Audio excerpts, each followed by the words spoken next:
Welcome to Inside the Franchise Growth Engine, presented by Hex Growth, a firm focused on building predictable pipelines, scalable growth systems, and enterprise value for emerging franchise brands.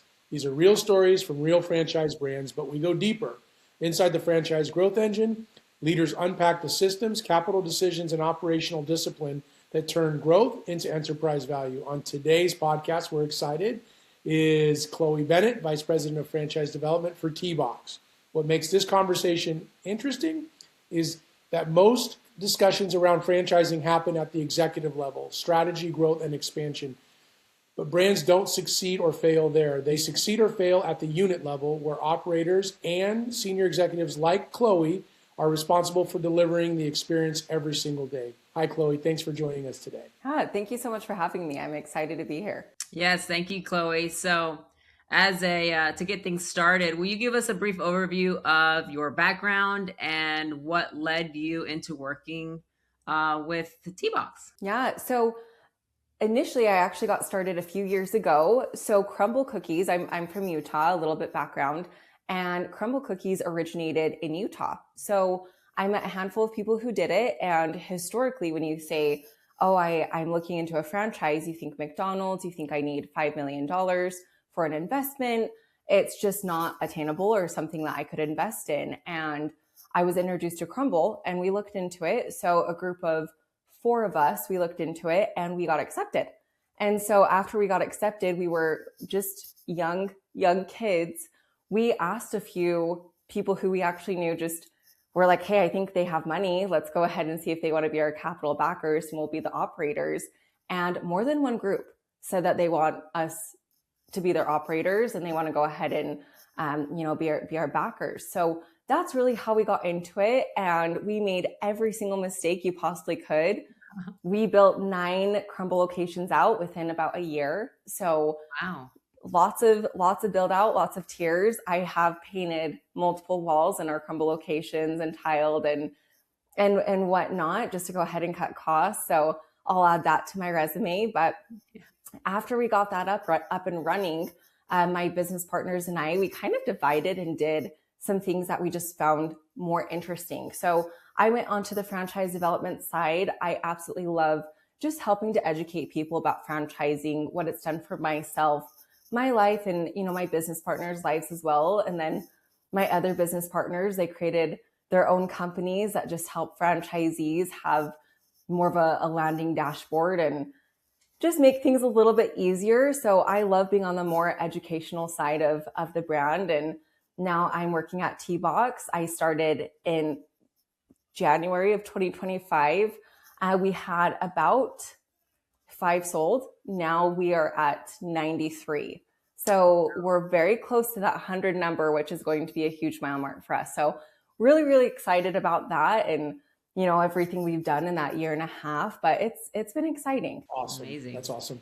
So tell us what a day in the life looks like for a executive franchise development professional. It's not as glamorous as people might think. We are an up and coming brand. And I think something that people don't really realize is we want those leads. We want people to have conversations with us. And right now you do have a lot of people in the marketplace who are a simulator brand.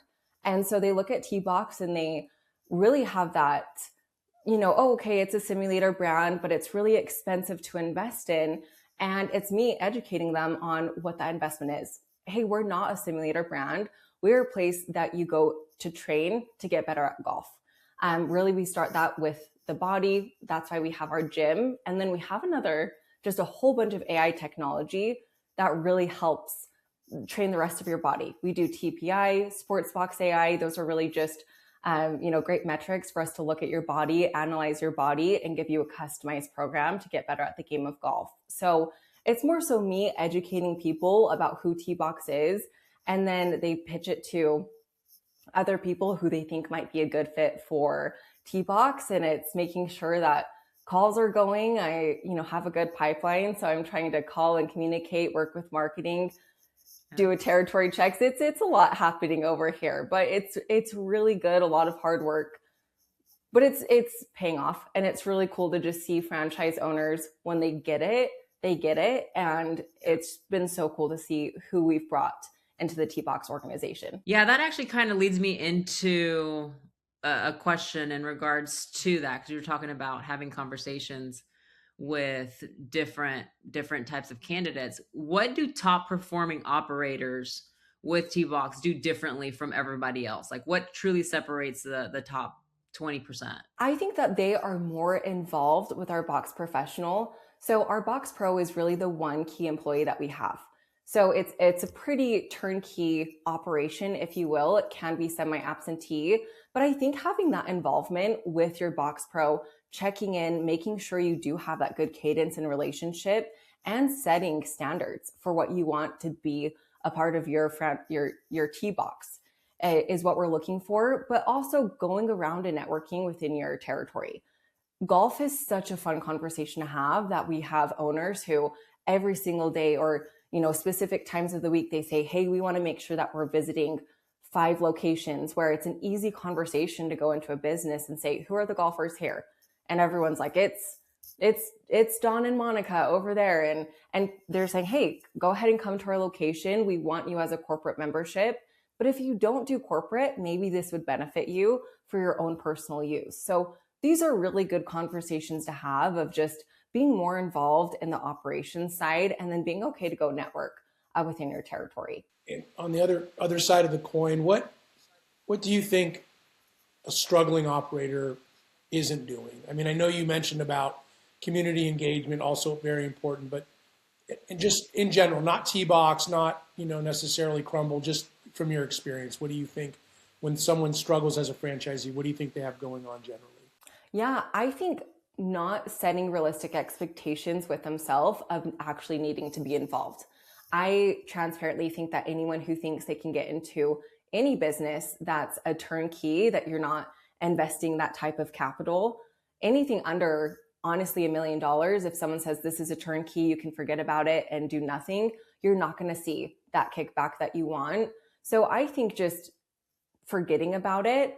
And again, it can be an operational business, but it just won't be as probably efficient as you want. I also think, just speaking from experience, when we got into franchising, we were accepted in San Diego, Tennessee, and Michigan. That's an operational nightmare.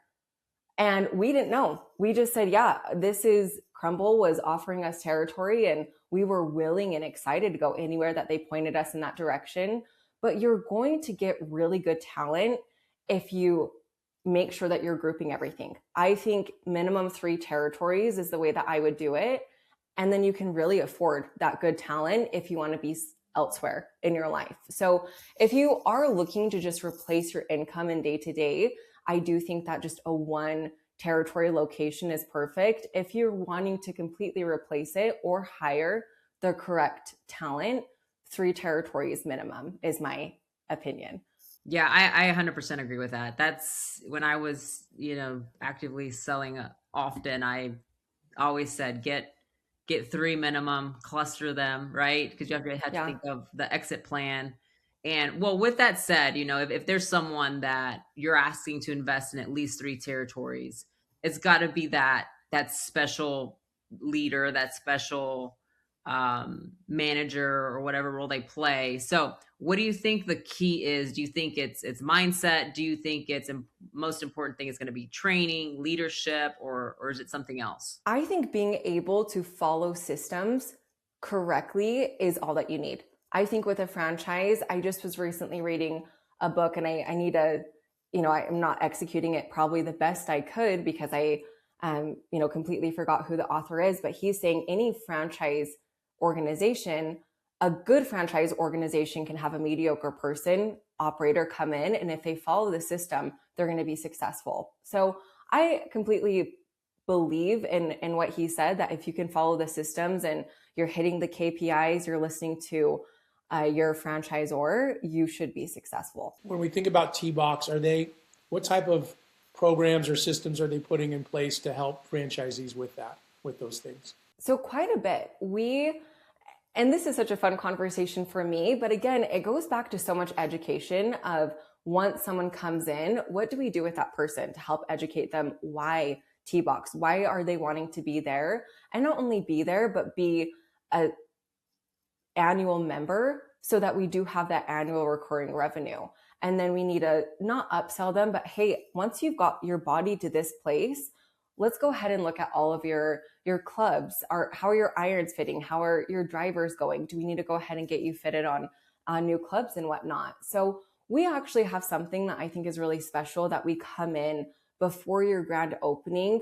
I think when people think of grand opening, they think of a sales opportunity. We don't look at it that way. Your grand opening, it's going to attract a lot of your friends and family who want to celebrate you, but what are you doing prior? So we actually have just a whole system prior to you opening that is a whole sales cadence. That's a very natural sales cycle of let's go ahead and get schools in, let's get corporations in. And again, some of that is more proprietary information to us, but when people follow it, I just got off the phone with one of my franchise partners who I actually helped make that transaction with, and or sell, however you'd like to call it. He has 45 members already, and he's a month away from grand opening because he's been listening to everything that we said. And now it's fun because we're getting text messages from other franchise partners who are saying, hey, who's had the most signups already, and they want to beat it. So now it's just this friendly competition, and that's been really cool to see. That's awesome. I love that. Since you've been on both sides, with Cookie Crumbl, and then now on the leadership team with T-Box, what would you say, with your experience with Cookie Crumbl, what was one of your biggest struggles that now, as you talk to people, because I mean, the process is similar, right? Regardless of the brand and the company, what advice do you give people now, having gone through challenges at Cookie Crumbl? I feel like I have a very different insight because I can be very realistic with them. And I just tell them this simply: hey, when you give me a call, I don't want to dodge your call because I feel guilty about what I sold you. I'm setting you up for as much success as I can. I'm giving you all the educational pieces you need to go ahead and make that decision.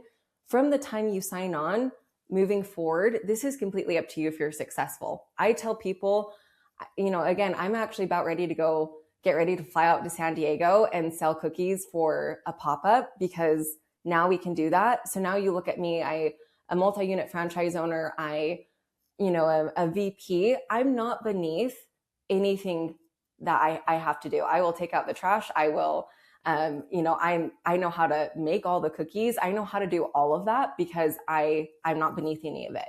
And so when people ask me, I say, don't be beneath anything that your organization can do. And that sounds funny, but I think people come in and they just have this perception, hey, I'm going to make a lot of money. I'm going to have all of my revenue paid back, or, all of my investment paid back within a short time period.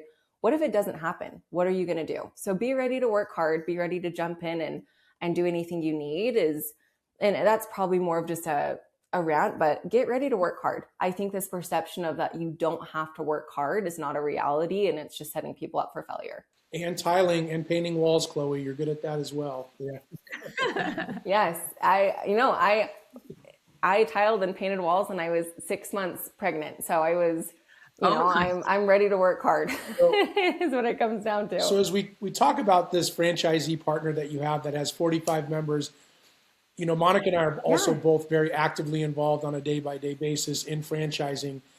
We often tout community engagement as being one of those important things to get out there. Can you talk about, I know you touched on it, but can you be more specific about the types of things you're asking franchisees or not asking, you're recommending or counseling them to do to drive that membership? Yeah. So really what I like to tell people is our low-hanging fruit are going to be our high schools. So when you think of the high school team, there's typically 10 girls on the golf team, 10 guys on the golf team. Where do they go to train and practice? And we want that place to be T-Box. So typically what they do is they hire a swing coach. So your swing coach is going to be here 45 minutes. You need to drive to your other gym. Now 45 minutes, you need to go ahead and drive to the range. It's all over the place and a logistical nightmare for parents. So it's really easy for us to say, hey, go ahead and invite all the high schools into your box. And that's what we like to call our T-Box. So invite them into your box, show them around what we're doing. At this point in time, we have just the best use cases of people who've come into our facility, done exactly what we told them to do, and have been incredible, very successful. We actually have one high schooler who is a sophomore in high school, and he placed third in state after 2 seniors. And he is at our facility every single day. And sometimes we laugh because it's our headquarters, and it's 11 o'clock in the morning and he's there, and we're like, oh, he maybe needs to be in school, but want to know what a good place to be if you're going to be missing school. So we go ahead and invite everyone in. And I think once parents see that, they love it. But the way that we're really able to kind of help them over the edge is saying, as a franchise owner, if your athlete signs up for an annual membership, we're going to give 10% donated back to your school. So the really cool thing about that is donated back to your school, it's going to go to the football team, which is great if you have kids on the football team. But a lot of these parents are saying, I want it to go to the golf team. So we donate it specifically to the golf team. Our funds, they've gone a pretty long way. We've had people donate to leagues that people couldn't afford, golf shoes. We even had one franchise owner who donated enough money that, the coach and some of his parents came and put together, I think it was only a difference of about $300, but they bought all of their kids matching golf bags. And it was all embroidered with their high school name on it, their name on it. It was like Christmas morning. It was super cool to see that. And the video is just so heartwarming. But they are now posting about it, and all of the parents just appreciate anyone who loves their kids or takes care of their kids the way they do. So now you're getting the parents who have that organic outreach, but all of these kids who are now posting on social media saying, go to T-Box. We love T-Box. Thank you so much. And it's very natural, if you will, but it's very beneficial for these kids to come in and, get the help they want. And hopefully we're changing some lives here and getting them better at golf. That is great. That's, going to these high school students. And parents, of course, they want their children to be great at everything. So, they're going to invest in their kids, especially in this type of industry. And I think that's great. What does the growth plan look like for you guys? Because you said you're close to 100 at this point. Do y'all have an idea of the growth you're looking to have the rest of this year or even next year? Yeah. So our goal this year is to sell 100 territories. I think we're there. It's nice. At the beginning of the year, we were actually at 50. So now it's April and we put on, about 43 more. So we're almost there. So maybe we need to extend our goal, but not only that, but we really care about people opening. So right now we have about 15 open and operational. By the end of Q3, we're going to have about 20 more open and ready to go. So we have a really big pipeline. June, July are going to be really heavy on those openings. So we're excited now that we're not going to just be heavy in the state of Utah because that's where our headquarters are, where we started. But we're excited to now we're going to be in Florida, Jersey, Texas, and Arizona. So we're getting all over the map, and that's where it gets exciting is now hopefully word of mouth, brand recognition. So really our growth, I think it's just our technology investment in AI. We're just getting started. And I think that's what's exciting. And what's the average size location of a tee box? So we're looking at about 4,000 square feet. That does accommodate your 4 bays, we'd have a putt view in every location as well as your gym. We're looking for more of a flex space as well. So it's going to keep your investment a little bit lower instead of going to a strip mall or, some of that prime real estate. So we're more of a destination location. So just the way you would commute to your gym or your golf course. Okay. That's what we're doing. And then the nice part is we're not competing against the green grass. We're just making sure that you play amazing in here and can take it out to the green grass. So it's cool to see that as well. Yeah, that's great. Love that. Well, as you know, this show's about systems, decisions, and the infrastructure that powers scalable growth.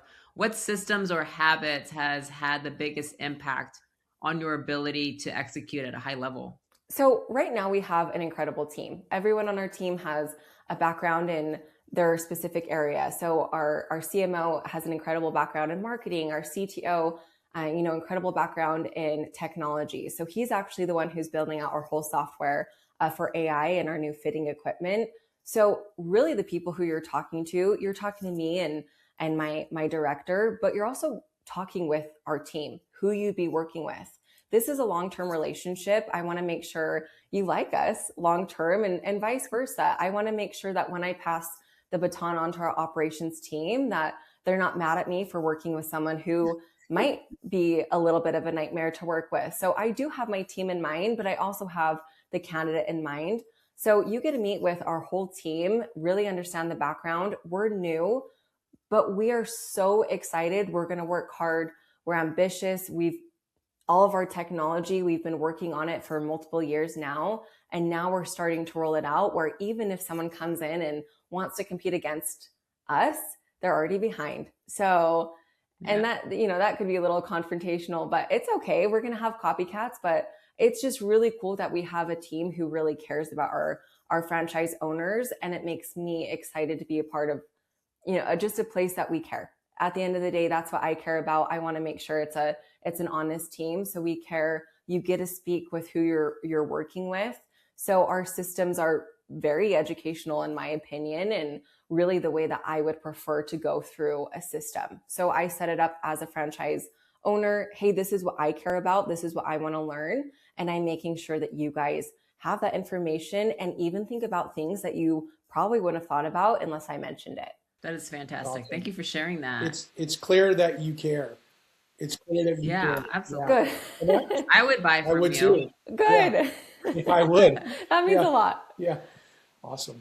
By the time you know it, next year, Don and I are owning some tea boxes together. Yeah. You're like, why? Yeah. How about it? We love that. Well done. Yeah. Now, do you want to share a web address, how people get a hold of you, all that good stuff?